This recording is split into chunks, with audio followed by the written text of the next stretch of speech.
नमस्कार, मैं हूं आपके साथ मयंक। देखिए, आज जुम्मा है और जो मुस्लिम ब्रदर्स हैं वो आज जुम्मे के दिन ख़ास नमाज़ अदा कर रहे होंगे। लेकिन आज मैं आपके सामने एक ऐसी घटना का ज़िक्र करना चाहता हूं, एक ऐसी नमाज का ज़िक्र करना चाहता हूं जिसने इज़राइल और ईरान के जंग की सूरत बदल दी। एक ऐसी नमाज जिसने ईरान को इज़राइल पर जीत दिला दी। अब आप सोच रहे होंगे शायद कि मैं किस ओर इशारा कर रहा हूं, मैं क्या बात करना चाह रहा हूं। अब मैं आपको थोड़ा सा फ्लैशबैक में ले जाता हूँ। अचानक आज कुछ लोगों से मेरी बात हो रही थी, फ्राइडे का दिन है, तो ये चर्चा छिड़ गई, तो मैंने सोचा आपके सामने भी ये बात रखी जाए। देखिए, याद करिए जब इज़राइल और ईरान के बीच जंग हो रही थी, जो 12 दिन की हाल की जंग हुई, उसमें उस जंग के दौरान जो है इज़राइल की तरफ से जंग में बीच में धमकियां दी जाने लगी कि अब हमारा अगला निशाना जो है वो ईरान के सुप्रीम लीडर होंगे। देखिए, ये जो हमले हुए, स्ट्राइक हुई, इसमें ईरान के कई जो है सेना के बड़े अधिकारी शहीद हुए, कई साइंटिस्ट शहीद हुए। उसके बाद इज़राइल के डिफेंस मिनिस्टर की तरफ से सबसे पहले ये बयान आया था कि अब हमारे निशाने पर हैं अली खामने साहब, हमारे निशाने पर हैं ईरान के सुप्रीम लीडर। यही बात इज़राइल के प्रधानमंत्री बेंजामिन नेतन्याहू ने भी कही कि हमारे निशाने पर जो है वो अली खामने हैं। उसके बाद ट्रंप की तरफ से भी, डोनाल्ड ट्रंप की तरफ से भी ये बयान आया। उन्होंने कहा कि हमें पता है कि अली खामेनी साहब की लोकेशन क्या है और हम जब चाहे उनको निशाना बना सकते हैं, लेकिन अभी हम फिलहाल ऐसा नहीं करेंगे। इस तरह का बयान डोनाल्ड ट्रंप का आया। देखिए, ये बयान जब आए उसके बाद एक बड़ी चर्चा शुरू हुई। कई लोगों ने मुझसे भी पूछा कि आपको क्या लगता है मयंक जी की क्या अली खामेनी साहब पर अटैक हो सकता है। उस समय का मेरा वीडियो आप लोगों ने पता देखा है नहीं देखा, अगर नहीं देखा तो पीछे जाके देखिए। मैंने उसमें यही लिखा था, वही होगा जो मंजूर खुदा होगा, अभी वही। अब देखिए, मैं उसका जिक्र आज क्यों कर रहा हूँ, इतने दिनों बाद उस नमाज का एक जिक्र क्यों कर रहा हूँ। देखिए, मैं न्यूज़ रूम में था उस दौरान, जंग चल रही थी, बीच का टाइम था, मैं न्यूज़ रूम में ही था।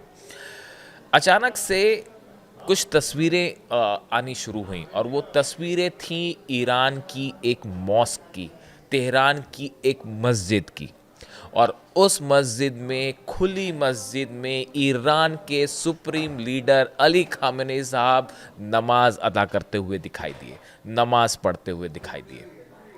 जंग के बीच में आप अंदाज लगाइए, F-35 जेट्स बम बरसा रहे थे तेहरान पे, B-2 बॉम्बर्स जो है वो हमला कर रहे थे, लगातार मिसाइलें गिर रही थी ईरान के ऊपर। कई जो है साइंटिस्ट शहीद हो चुके थे, कई जो है सेना के बड़े कमांडर्स थे वो शहीद हो चुके थे।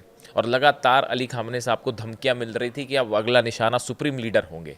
इस बीच में एक खुली मॉस्क में अली खामने साहब आते हैं और वो बिना किसी खौफ के, बिना किसी डर के वहाँ नमाज अता करते दिखाई देते हैं। और ये वीडियो जैसे ही रिलीज़ किया गया, पूरी दुनिया में तेज़ी से वायरल हुआ, ख़ास तौर पर ईरान के बच्चे बच्चे ने ये तस्वीर देखी कि आप जो है सुप्रीम लीडर को दुनिया की धमकियां मिल रही हैं और वो बिना किसी डर के खुले में नमाज अदा कर रहे हैं। ये वो मोमेंट था 12 दिन की जंग में जिसने जंग की तस्वीर बदल के रख दी।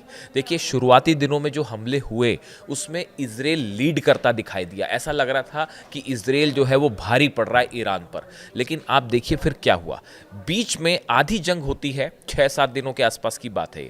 उसके बाद ये तस्वीर बाहर आती है और जैसे ये तस्वीर आई अली खामने साहब की नमाज पढ़ते हुए, इसने पूरे जंग की सूरत बदल दी। मानो पूरे ईरान में, IRGC में, ईरान की सेना में, ईरान के बच्चे बच्चे में एक नया हौसला भर गया। और सब ने ये कहा कि देखिए, जब हमारे सुप्रीम लीडर जो है वो बिना डरे, मिसाइल्स गिर रही हैं, F-35 जेट बम बरसा रहे हैं, B-2 बॉम्बर जो है वो बम बरसा रहे हैं, धमकियां मिल रही हैं, उसके बावजूद बिना डरे वो खुले में नमाज पढ़ रहे हैं। ये वो सेंटिमेंट था, ये वो भावनाएं थी जहां से जंग की सूरत बदल गई। और उसके बाद आखिरी 5 दिनों में ईरान ने क्या किया वो पूरी दुनिया ने देखा। उसके बाद देखिए, ये वो मोमेंट था। कई चीज़ें ऐसी होती है वॉर में जो बड़ी टर्निंग पॉइंट जिसे कहा जाता है। अगर आप वॉर हिस्ट्री पढ़ें तो आप बड़े सारे ऐसे देखेंगे। आप चाहे वर्ल्ड वॉर 1 की बात हो, वर्ल्ड वॉर 2 की बात हो, कोई किसी भी आप जंग को ले लो, उसमें एक टर्निंग पॉइंट होता है। अक्सर कहा जाता है कि ये वो पॉइंट था जहाँ से जंग बदल गई। ये जो नमाज अदा की गई खुले में अली खामनेई साहब की तरफ से, इसने ईरान को एक ज़बरदस्त बूस्ट दिया, ईरान के आत्मविश्वास को अपने पीक पर पहुंचा दिया। और लोग ये कहने लगे कि ये करबला की सीख है, लोग ये कहने लगे ये इमाम हुसैन की हिम्मत है, और ईरान जो है किसी सूरत में नहीं डरेगा। ईरान का बच्चा बच्चा जो है वो अली खामनेई साहब के साथ आके खड़ा हो गया। जो लोग अंदर कई बार विरोध भी करते हैं, दो पक्ष होते हैं, हर देश में दो पक्ष होते हैं, एक फेवर में एक अगेंस्ट में। तो जो लोग कुछ ऐसे थे जो वहाँ पे ईरान के शासन का, सरकार का विरोध करते हैं, वो भी साथ में आगे खड़े हो गए। पूरा ईरान एकजुट हो गया, और उसमें सबसे बड़ी भूमिका अदा थी किसी की, तो वो इन तस्वीरों की थी जो अली खामनेई साहब ने खुले में आके मॉस्क में नमाज पढ़ी। और उसके बाद तो फिर पूरा आईआरजीसी सेना एकजुट होकर, उसके बाद इजराइल पर आखिरी के 5 दिनों पे जो हमले हुए, जो मिसाइल्स बरसी, वो उसके बारे में फिर अब कुछ बताने की ज़रूरत नहीं है, वो कहानी आपको पता है कि उसके बाद क्या हुआ। और उसके बाद फिर अली खामनेई साहब ने क्लेम भी किया कि हमने 12 दिन की जंग में इजराइल को हरा दिया। तो मैं कहना ये चाहता हूँ, आज उतनी जंग की बात नहीं करेंगे हम, फ्राइडे है तो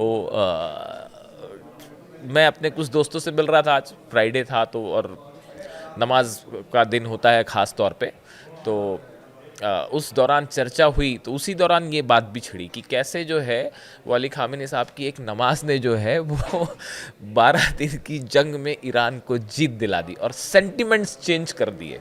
ये कोई न्यूज़ नहीं है, मेरे मन में एक बात आई, आप लोगों के साथ शेयर कर देता हूँ मैं, जो बातें आती है। और आपके कमेंट्स बहुत बेहतरीन कमेंट्स आपके, और मुझे बड़ी खुशी होती है जब आप लोग कमेंट करते हैं और इतनी सारी बातें करते हैं। तो आप इसी तरह कमेंट करिए, आपके जितने कमेंट होते हैं बड़े हौसला बढ़ाने वाले होते हैं।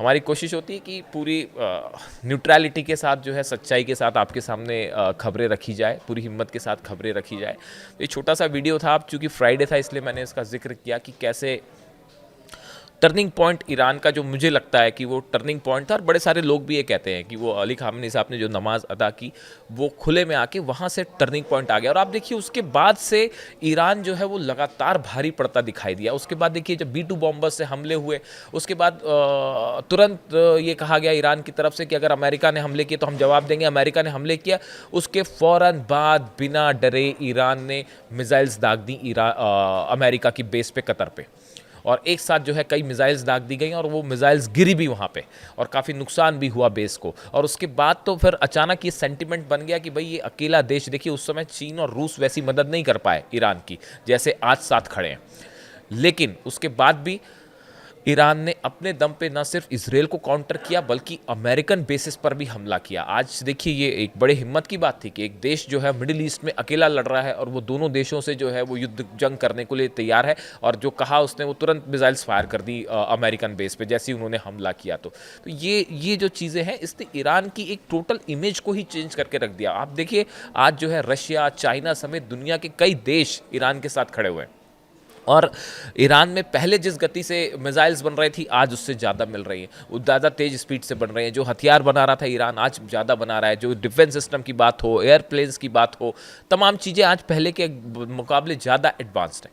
और इसमें जो है जो टर्निंग पॉइंट था, वो मुझे ऐसा लगता है कि वो इमेजेस थी। देखिए आप लोग कमेंट करिए, बताइए आपको वीडियो कैसा लगा। मैं कोशिश करूँगा कि आप में के जो कमेंट्स आते हैं उनमें से रोज़ एक कमेंट मैं आपको पढ़ के बताऊँ। जैसे मैंने आपको पहले भी कहा था, एक मैंने पिछला वीडियो बनाया था ईरान में जो लाल बारिश हुई उसको लेकर, और उनको हुसैन साहब की, इमाम हुसैन की हिम्मत से जोड़ के मैंने जो बात कही थी, उसमें बाबुल आलम हैं, ये कतर में रहते हैं। इन्होंने एक मैसेज किया कि मयंक भाई, हम सभी कतर में बैठकर आपका वीडियो देखते हैं, हम दिल खुश हो जाता है, शुक्रिया आपका। इस तरह का उन्होंने कमेंट किया। तो कतर से मेरे जो दर्शक हैं उन सब का बहुत बहुत शुक्रिया, बहुत बहुत थैंक यू। आप वीडियो देखें, कमेंट करें। मैं कोशिश करूँगा कि आपका एक रोज़ एक कमेंट आपका मैं सामने रखूँ। वीडियो कैसा लगा कमेंट करके ज़रूर बताइए। Thank you so much.